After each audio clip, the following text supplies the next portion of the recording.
सख्त कार्रवाई होनी चाहिए उनके ऊपर।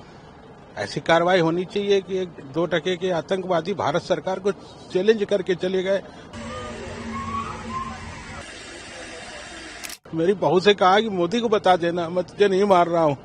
सरकार को ऐसी कार्रवाई करनी चाहिए कि वो 7 पुश्तों तक भूल जाए किसी को मारना।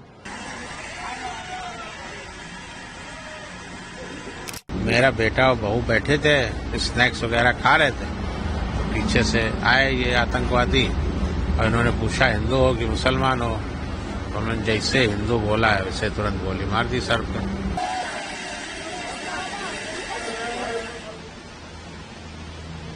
मेरी बहू कहने लगी मुझे भी मार दो, तो उन्होंने कहा नहीं तुम जाओ मोदी को बताना, तुम्हें नहीं मारेंगे।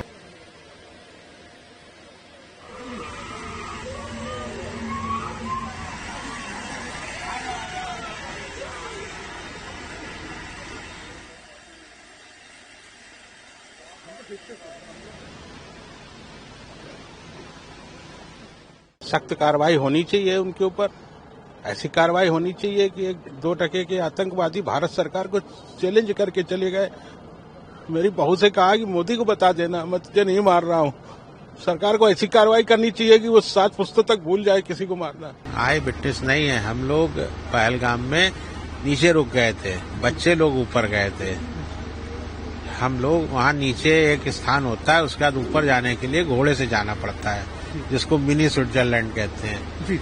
तो वहाँ जाने के लिए 7 किलोमीटर घोड़े से ऊपर चढ़ाई चढ़नी पड़ती है। तो हम लोग ऊपर नहीं गए थे, हम लोग नीचे बैठे थे रेस्टोरेंट में और बच्चों को भेज दिया था। बच्चे मतलब मेरा बेटा, बहू और बहू की बहन, ये सब लोग गए थे। तो मेरा बेटा और बहू बैठे थे, स्नैक्स वगैरह खा रहे थे, तो पीछे से आए ये आतंकवादी और इन्होंने पूछा हिंदू हो कि मुसलमान हो, तो उन्होंने जैसे हिंदू बोला है वैसे तुरंत गोली मार दी सर पे। मेरी बहू कहने लगी मुझे भी मार दो, तो उन्होंने कहा नहीं तुम जाओ मोदी को बताना, तुम्हें नहीं मारेंगे। और फिर उसके बाद बाकी लोगों को गोलियां चलाई को, और फिर और आ गए, तो तब तक ये लोग भागे जान बचा के किसी तरह ये लोग। ये हुआ। कितने लोग थे हथियार से लैस, कितने लोग आए?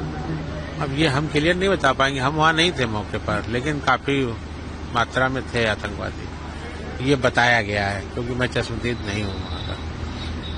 एक आखिरी सवाल, क्या चाहते हैं, क्या सरकार से आप बात करें? जो सरकार चाहते हैं उन्होंने माननीय अमित शाह जी को आज बता दिया है, गृह मंत्री जी को।